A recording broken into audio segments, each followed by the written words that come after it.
Hello everybody, welcome back to From Rhythm to Algorithm. We continue on with our derivation. What is sensorality? What does sensorality stabilize? Base stabilizes. Is sensorality the base of speciality? Is sensorality the range of sensorality? Developing our linguistics to find the stabilizing iteration, the defining iteration of sensorality. So we continue on. We have some substantial progress in our actual word form. We got to be getting super close. So a couple steps I'm going to walk you through really simply, even though it's all really simple. Language is literal. Just moving along. Is geometry algorithmic? What is announcement to enunciation?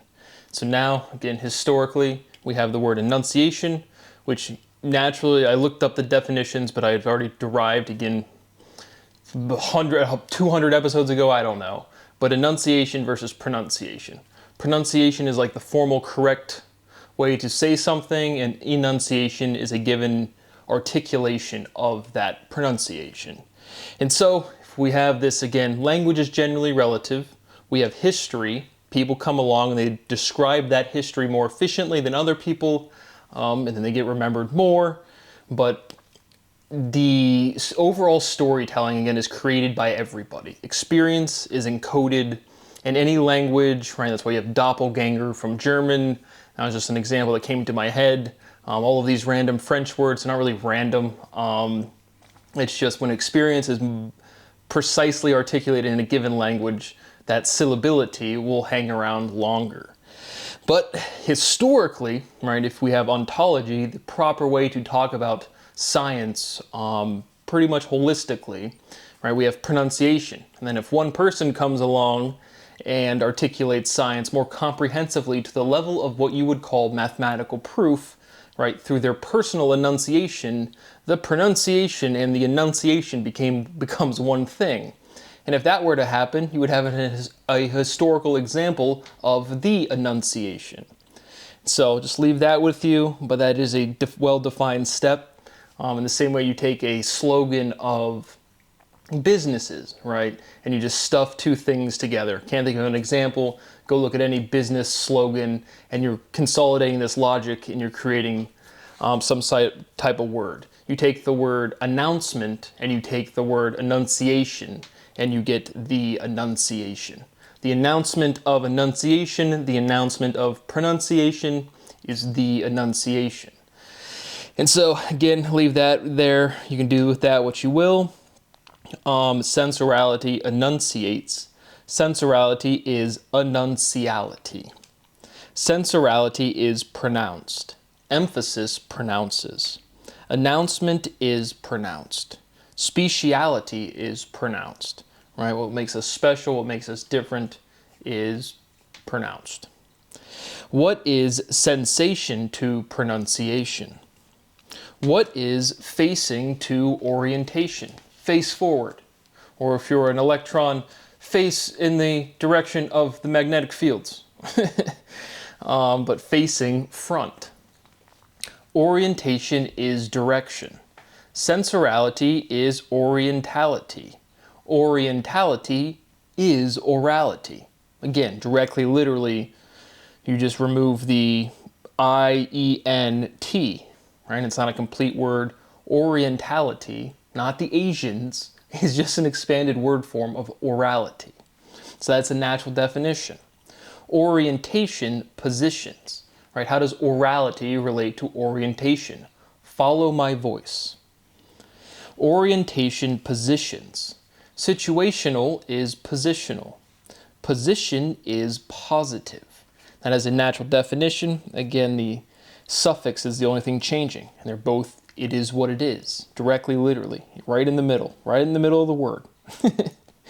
Positional is confrontational. Sensorality is confrontationality. Confrontation, constitution. Sensorality constitutes. Sensorality prostitutes. Sensorality is prostitutionality. Is prostitution obscene? Right, the theme of sensorality is obscene. Dichotomy is inversion, right? Energy, entropy. Dichotomy, this fundamental, like energy, movement potential. Entropy, not movement potential. Velocity, change in position over time. Viscosity, well, velocity, movement. Viscosity, resistance to movement. And so dichotomy is the energy entropy. The inversion is that internal churning of the letters. Reversion is oppositional, right? If you're in one position and you're going one direction and then you want to go the opposite direction, you reverse, you don't inverse. Sensoreality, so this is the point I wanted to walk you through letter by letter. Well, it all is letter by letter, but this is our direct expansion of the word form of sensoreality, right? Speciality was our starting point, so speciality is the base of sensoreality, directly chronologically. And so now with this unique, again, we have a base. Basis is basics, but we have something. Sensoreality was produced directly from the completion of speciality. We had these two forms, C and the S, my microwave versus me. I have sense with an S, my microwave does not. But it's this fundamental inversion of syllability. And so if we take sensoreality is sensory, right? Well-defined word, sensory, right? Sensation is sensory. We have our senses, but sensoreality is just sensory with ality internally to the word, producing orality. But from last time, right, E is the base sound. We have the letter Y representing the sound E to keep words open. So now we're going to directly expand that linguistically. So we take off the Y. Sensoreality is sensory, and then we just take off the Y and put the letter E. And we have a direct chronological linguistic motivation to do so. It's because that reduction, sensory, is a reduction of the letter E, but not the sound. All right? You would say sensoreality is sensor. That's how it would be pronounced.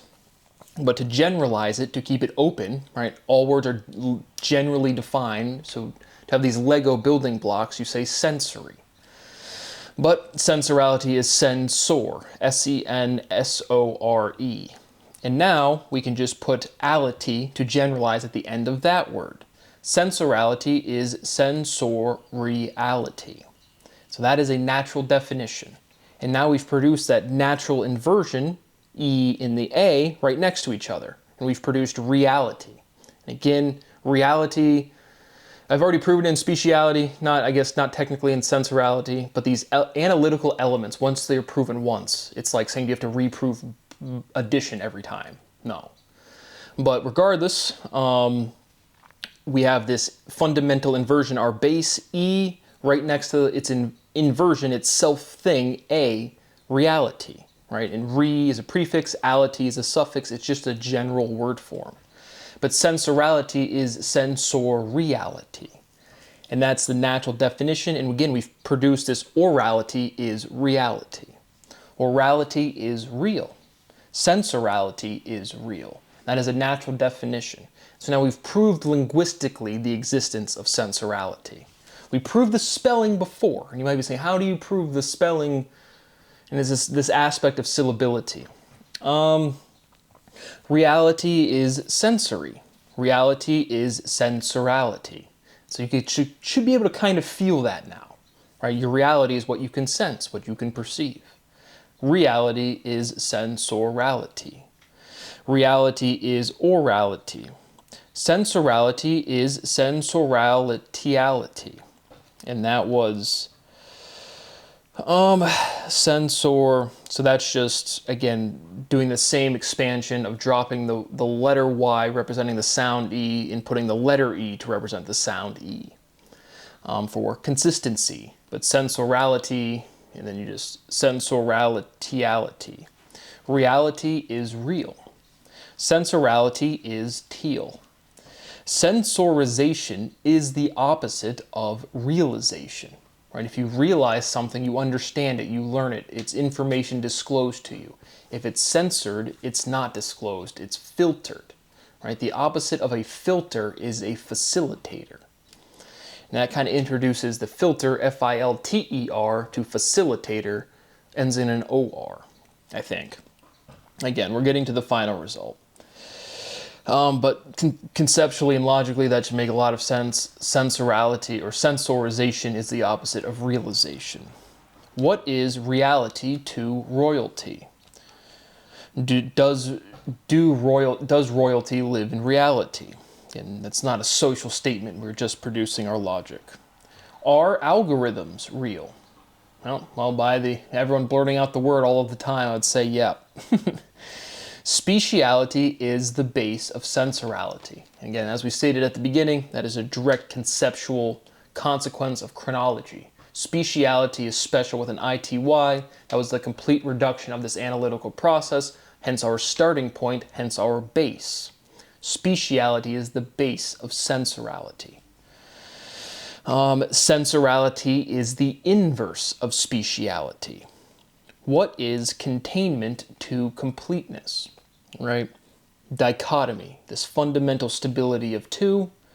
You have a big thing, small thing, proton, electron. You have movement potential energy. You have not movement potential entropy. You have movement velocity. You have resistance to movement viscosity. Containment, dichotomy is contained. Completing a phase change produces this containment of property. Up, down, left, right, yin, yang, forward, backward. And so chronologically, something exists, it inverts to opposition, that opposition completes, and then that opposition, that dichotomy is contained physically within all matter. Matter produces meaning. What is containment to basis, right? Our basis contains all of our information. Our range chirates out. We have elements of a set and we operate on them. Mathematically, derivation, you can't break the conservation of mass, so you can't integrate more mass. You're just adding up pieces, but it's always not as easy as derivation. I put it on the screen last episode. It's easier to break things than build things. Derivation being the breaking, literally breaking down, and then integration being the adding up the small little pieces. You can throw a clay pot against the wall and smash into a bunch of pieces really quick, and then trying to putting it back together is a little more difficult. Yeah, so again, there are no bijections to mathematicians out there. Reducing integrates. So now here's another hot topic, the fundamental theorem of mathematics or operation. Reduction is integration. Oh, well, heresy, heresy, heresy. But right, we're reducing all of this logic to show the direct iteration. Iteration is a reduction of integration. And once we reduce all of these letters and there's nothing left, you just have the working definition of sensorality, which is the inverse of speciality, which is, we have to be so freaking close. But by reducing all of this logic, we are integrating the concept of censorship, of sensation, with definitive linguistical reduction, which is proof. Proof establishes a fact. And so once we show this iteration, which should be like the next freaking episode, but I told you I was done saying that, and I just did it again. But we've solved everything like multiple times. Now we've been reworking the word form for several weeks now. But the proof establishing a fact is showing this sensorality is some undeniable word form. Currently, our last renormalization is faciality. But speciality is special with an ITY. The natural tendency to differentiate for sexual antagonism, infinite uniqueness. We're at this point where, again, we're trying to find this completing syllability. So we're infinite uniqueness. What is the inverse of uniqueness? Blandness. Again, not going to sit here and going to try to conjecture. But my rights continue to be violated. The structure and reduction of the specific solution is now very clear. E is our base, A is our natural opposite, as we've produced, and our word form for sensorality is reality, and we've produced that RE to the ALITY, completely and entirely. And so, my rights continue to be violated. I continue to beg for a little bit of money. Please pay me. It has destroyed my entire existence, and I don't want to do one more step. This isn't new to me. This is all torture. Thank you for watching. See you on the next one.